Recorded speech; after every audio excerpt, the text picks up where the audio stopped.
ചെയ്യട്ടെ. അതുകൊണ്ട് ഞാൻ ദീർഘിപ്പിക്കുന്നില്ല. അപ്പൊ ഞാൻ പറഞ്ഞത് അത്തരം കാര്യങ്ങളൊന്നും ഒരു വിശദീകരണം പോലും അർഹിക്കാത്ത വിഷയമാണ്. ഒന്ന്, അത് സംബന്ധമായിട്ടൊരു വിവാദം ഉണ്ടാക്കി.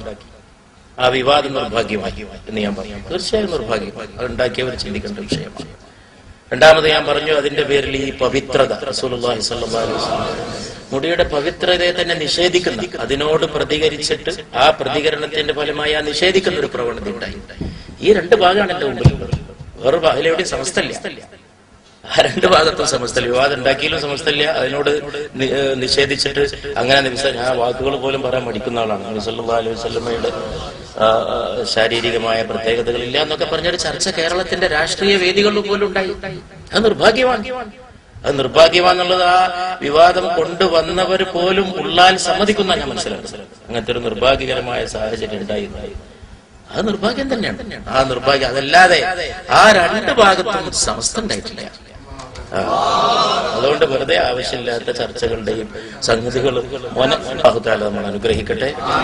നമ്മളൊക്കെ എല്ലാവരും ഒരേ മനസ്സിൽ ചിന്തിക്കുന്നവരാണ്, ഒരേ മനസ്സോടുകൂടി മുന്നോട്ട് പോകുന്നവരാണ്. അള്ളാഹു നമ്മൾ അനുഗ്രഹിക്കട്ടെ. നമ്മൾ പരസ്പരം യാതൊരു കൺഫ്യൂഷൻ ഉണ്ടാക്കേണ്ട ആരെങ്കിലും ഉണ്ടാക്കുന്നുണ്ടെങ്കിൽ അതൊക്കെ ഉണ്ടാക്കുന്നവർക്ക് തന്നെ ബോധ്യപ്പെട്ട് അത് അവസാനിപ്പിക്കും. അത്രയുള്ള പല കാര്യങ്ങളും അങ്ങനെ അത്ര കാര്യങ്ങൾ, അതിൽ യാതൊരു വിഷയവുമില്ല. നബി സല്ലല്ലാഹു അലൈഹി വസല്ലമയുടെ ശാരീരികമായിട്ടുള്ള പ്രത്യേകതകളെ പറ്റി ഞാൻ ഒരുപാട് പ്രസംഗിച്ച ആളാണ്. പക്ഷേ കേരളക്കരയിൽ ഒരു കാലത്തും ഉണ്ടാകാത്ത വിധം അടുത്ത കാലത്ത് അതിനെ തള്ളിപ്പറയുന്ന ഒരു സാഹചര്യം ഉണ്ടായി. പ്രസ്താവനകൾ ഇറക്കി. ഇതുമായിട്ട് യാതൊരു ബന്ധമില്ലാത്ത രാഷ്ട്രീയത്തിൽ വരെ. അതാണ് എന്റെ മനസ്സിലുള്ള വിഷയം. ഒന്നിങ്ങനെ വിവാദം ഉണ്ടാക്കിക്കൊണ്ട്, ഒന്ന് അതിനോടുള്ള പ്രതികരണമായി അതിനെ നിഷേധിച്ചത്. ഈ രണ്ടും നിർഭാഗ്യമാണ്. ഞാൻ പറയുന്നത് എന്തായാലും സംശയമുള്ളത്. വിവാദം ഉണ്ടാക്കിയവ നിർഭാഗ്യമാണ്. അതിനോട് പ്രതികരിച്ചുകൊണ്ട് എവിടെത്തി അവസാനം ചർച്ച വാക്കിനെ പ്രാധാന്യമുള്ളതെന്നുള്ളടത്തി നമ്മൾ ഒരിക്കലും തന്നെ നമുക്ക് അംഗീകരിക്കാൻ കഴിയാത്ത വിഷയം. സല്ലല്ലാഹു അലൈഹി വസല്ലമയുടെ ശാരീരം, ഞാന് മദീനയിലേക്കുള്ള പാത എന്നൊക്കെ പറഞ്ഞത് തന്നെയാണ് നമ്മൾ കേരളത്തിൽ പറഞ്ഞത്. എന്റെ ശക്തമായ നിലപാടാണ്. ഇത് ഞാൻ ആദ്യമായിട്ട് പറയല്ല. ഇത് ഇവിടെ വരുമ്പോ അതുണ്ടാണ്. ഇതിന്റെ കാരണം എന്തോ ഒരു യന്ത്രത്തിന്റെ പേര് പറഞ്ഞിട്ട് എന്തോ ഒരു സാധനം.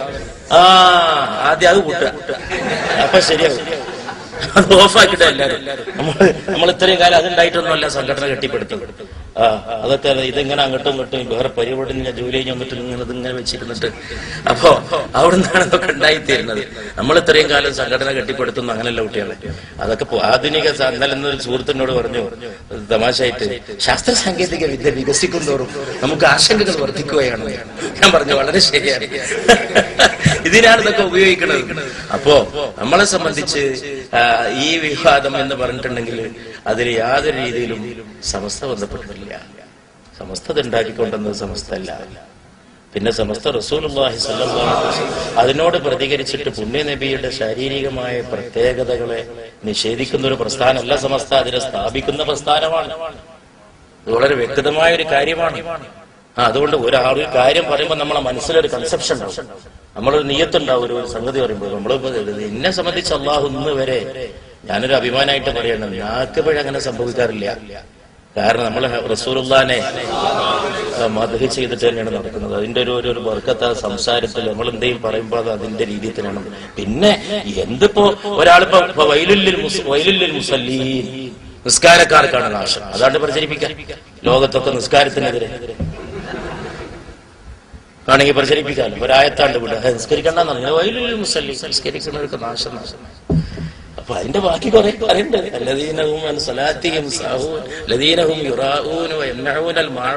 അതൊന്നും ഇല്ലാതെ അടർത്തിയെടുത്തിട്ട് അതൊന്നൊരു സന്ദേശപരമായിട്ടുള്ള കാര്യങ്ങളല്ല, അതൊന്നും ദീനീ പ്രവർത്തനത്തിൽ ചെയ്യാൻ പറ്റിയ വിഷയങ്ങളല്ല. ഒന്നാമത് ആ വിഷയം ചർച്ചയ്ക്ക് അവസാനിച്ചു പോയി.